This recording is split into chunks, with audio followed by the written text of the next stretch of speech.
Nous devons glorifier le Seigneur dans notre attitude, dans notre décision, dans notre comportement. Nous devons glorifier le Seigneur. Nous devons croire en sa parole. Nous devons agir selon sa parole. Nous devons vivre selon sa parole. Alléluia. Donc, nous allons aller dans le livre de 1 Thessaloniciens, chapitre 5, versets 16 à 24. Amen. Amen. Amen. Amen. Vous êtes à la page? Voilà.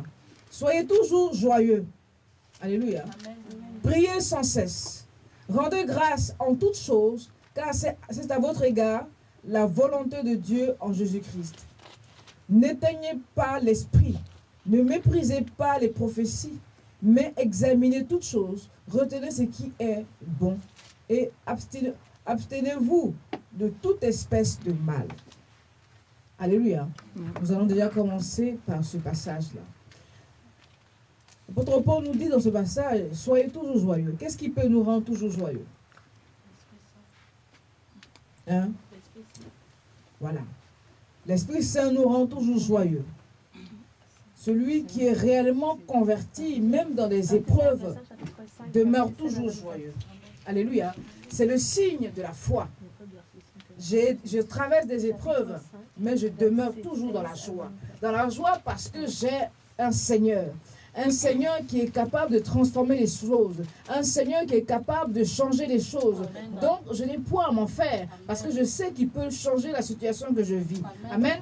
Donc, ça te rend toujours joyeux. Même dans des épreuves, tu restes toujours joyeux. Alléluia. Donc, c'est le Saint-Esprit qui peut te rendre, qui peut animer ton cœur à demeurer dans la joie. Alléluia. Et donc, apôtre Paul dit aux Thessaloniciens de demeurer toujours dans la joie. La joie te permet de prier. La joie te permet d'espérer. La joie te permet de fortifier ton prochain. Amen. Mais si tu n'as pas la joie dans ton cœur, comment peux-tu transmettre cette joie? Comment peux-tu parler de l'amour? Puisque toi-même, il te manque quelque chose. Alléluia. Prier sans cesse. Comme je disais tout à l'heure, il n'y a que la joie qui peut te permettre de prier. La joie intérieure, la joie spirituelle. Pas la joie émotionnelle, mais la joie profonde. La joie dont parle l'apôtre Paul, c'est la joie qui est bâtie autour de la foi. Alléluia. Ce n'est pas la joie émotionnelle parce que j'ai ceci, non. C'est la joie parce que je demeure dans l'espérance. Parce que je demeure dans la foi en Jésus-Christ. Parce que je crois qu'il peut changer toutes choses. Parce que je crois que je suis dans le plan de Dieu. Alléluia. Et donc, l'espérance du Seigneur en toi te permet de garder toujours la joie, même dans les moments difficiles, tu as le sourire. Mais ce n'est pas un sourire émotionnel, c'est un sourire profond, bâti sur la foi solide et la foi ferme. Alléluia. Et c'est ça, un chrétien converti. Un chrétien converti, un croyant, c'est celui qui demeure dans la joie. Voilà. Il demeure dans la joie, alors il peut apporter la parole de paix et la parole de joie. Il n'est jamais susceptible, ni touché par l'émotion ou ce qui se passe. Parce c'est lui qui apporte la compassion.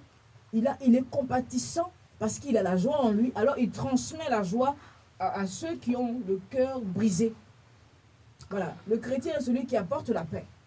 C'est celui qui apporte la joie. C'est celui qui transmet le bonheur du Seigneur Jésus-Christ. Alléluia. Et donc, c'est le signe de la conversion. La joie. Ce n'est pas une joie émotionnelle. Parce que la joie émotionnelle, elle est bâtie sur un gain. J'ai eu ça, donc j'ai ceci. Non, la joie bâtie autour de la foi en Jésus-Christ, c'est une joie qui est profonde, qui touche l'âme et qui se transmet autour de soi. Alléluia. Ça te permet de prier, ça te permet d'intercéder, ça te permet de prier pour les uns et les autres, ça te permet de partager l'amour, ça te permet de vivre en communion, ça te permet de pardonner, ça te permet de comprendre, d'avoir le discernement sur les choses. Amen. Voilà, donc, travaillez toujours une attitude de joie. Alléluia. D'être toujours dans la joie. Non pas une joie, non pas être joyeux émotionnellement, mais demeurer toujours joyeux parce qu'on a le Christ en soi. Alléluia. Et cela permet de prier sans cesse, d'intercéder, de comprendre, d'avoir le discernement, de toujours remercier le Seigneur, même dans les épreuves. Quelqu'un m'a trahi, m'a pris quelque chose. Je rends toujours grâce à Dieu. Voilà, je dis toujours merci à Dieu. Je suis la victime, mais je dis merci à Dieu. Car Dieu sait pourquoi. Alléluia. Car Dieu voit tout. Vous voyez, quand quelqu'un fait du mal, Dieu le voit. Toi, tu ne le vois pas, mais Dieu voit la personne. Tout ce que l'homme fera à son prochain, Dieu voit. Tout ce que l'homme fera en secret, Dieu voit. Mais Dieu révèle autant qu'il a choisi. Tu n'as même pas à t'en faire, Dieu te révèle les choses. Alléluia. Donc, rends toujours grâce à Dieu dans des moments difficiles et dans des bons moments. Alléluia. L'incrédule ne peut pas rendre grâce à Dieu parce qu'il va raisonner. Il va toujours raisonner. Il va toujours dire non, c'est lui-même. Voilà. Il va toujours dire non, c'est humain. C'est normal, c'est relationnel. Alléluia. Il n'y a pas de hasard dans le sphère de Dieu. Tout ce qu'un chrétien vit est sous l'autorité de Dieu. Alléluia. Vous voyez ce qui s'est passé avec Job. Dieu a dit à Satan, va éprouve-le, mais je ne te donne pas son âme. Alléluia.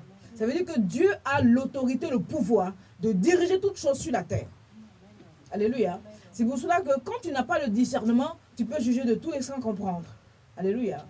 Alléluia. Et donc la foi nous permet d'avoir le discernement. De savoir ce qui est de Dieu et ce qui n'est pas de Dieu. Donc, et c'est la prière qui nous conduit. Alléluia. Dans toutes les choses que nous vivons, c'est par la prière que Dieu va nous révéler et Dieu va se révéler à nous. Alléluia. Nous allons vers Dieu. Nous allons vers le Seigneur pour avoir les pensées de Dieu.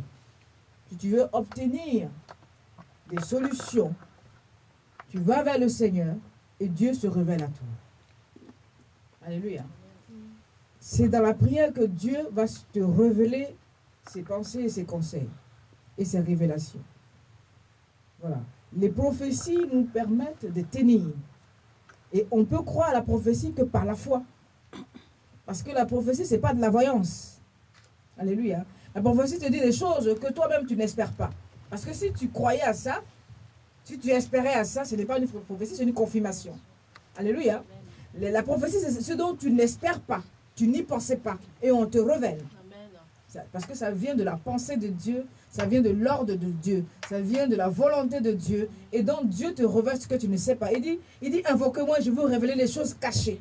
Donc la prophétie révèle les choses qui sont cachées en Dieu. Amen. Et donc toi, quand tu reçois, tu es surpris parce que tu ne savais pas. Alléluia. Et si tu savais, ce n'est qu'une confirmation de ce que tu sais. Alléluia, parce que tu doutais. Alléluia. Donc Dieu a vu que tu doutais et il confirme par une autre personne. Donc tu dis, ah, mais on m'avait dit ça. Oui, on t'a dit ça. On te reconfirme ce qu'on t'avait dit parce qu'en toi, il y a eu un tout petit bout de chou de doute. Amen. Gloire à Dieu. Amen. Que le Seigneur soit béni. Amen. Que le Seigneur soit béni. Amen. Alors, vous savez que l'apôtre Paul dit ne pas mépriser les prophéties, mais de les éprouver. Alléluia. Amen. Que dit Jérémie à Ananias? Que cela soit fait selon ta parole. On éprouve la prophétie ainsi. Alléluia. Mais il ne faut jamais douter. Car même si c'était faux, parce que tu as douté, Dieu va rendre réelle cette prophétie. Qui était au départ une prophétie fausse, devient concrète. Parce que le Seigneur a vu que tu n'as pas cru alors que son nom était attaché. C'est-à-dire que parce que son nom est attaché, alors Dieu va rendre possible cette prophétie. Vous comprenez ce que je veux dire? Alléluia. Apôtre Paul fortifie les Thessaloniciens, amen, sur le Saint-Esprit. Alléluia. Le Saint-Esprit, c'est une personne divine que nous devons glorifier, respecter et nous devons tenir compte de sa présence dans notre vie au quotidien. Alors, comment on peut éteindre le Saint-Esprit? On peut éteindre le Saint-Esprit par notre attitude, nos comportements, la souillure. Amen. La souillure, la colère, des actions de péché peuvent éteindre le Saint-Esprit. Apôtre Paul dit bien éteindre, pas faire disparaître. Puisque le Saint-Esprit, on l'a reçu lors du baptême. Et il est éternel, mais il n'est pas en action. Alléluia. Voilà. Et le Saint-Esprit, c'est une puissance. C'est l'Esprit du Seigneur qui est toujours en activité. Puisque le Seigneur dit quoi dans Jean chapitre 14, verset 26? Il est le consolateur. Alléluia. Il est celui qui te console. Il est celui qui t'instruit, celui qui t'enseigne. Si tu ne te sens pas consolé, si tu te sens seul, c'est que l'Esprit de Dieu n'est pas en action autour de toi. Est-ce qu'on se comprend? Si tu as les envies de suicide, alors que tu es chrétien, chrétienne, si tu as les envies de solitude, c'est que le Saint-Esprit n'est pas en action autour de toi. Donc tu l'as éteint, mais par quoi? Par quelque chose. Par un acte. Voilà. Parce que le Saint-Esprit est très sensible. Il ne peut pas supporter la souillure. Mais il est là. Puisqu'il est là auprès de toi, avec toi, éternellement. Mais il n'est pas en action sur toi. Alléluia. Mais à partir du moment où tu te mets à te repentir, repentir est attaché à la confession. C'est-à-dire que je reconnais mes actions mauvaises et j'en parle. Si tu n'arrives pas à en parler librement, c'est que tu n'étais pas encore véritablement repenti. Donc le Saint-Esprit va rester encore éteint. Mais le Saint-Esprit va te pousser à te purifier par lui. Car c'est sa nature de purifier. Le Saint-Esprit nous console, il nous purifie, il essuie nos larmes, il nous guérit, il nous restaure, il nous transforme. Alléluia. Et il nous amène à aimer le Seigneur Jésus-Christ. C'est lui qui agit dans sa parole. La parole, elle est là, la Bible est là. Elle est considérée comme un livre. Mais pourquoi elle devient efficace et puissante? Parce que l'Esprit du Seigneur qui est sur toi agit à travers ta lecture et confirme la parole que tu as lue afin de glorifier Dieu au nom de Jésus-Christ. Alléluia. Amen.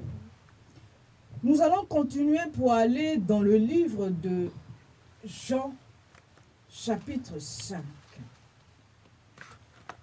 Dans le livre de Jean, chapitre 5,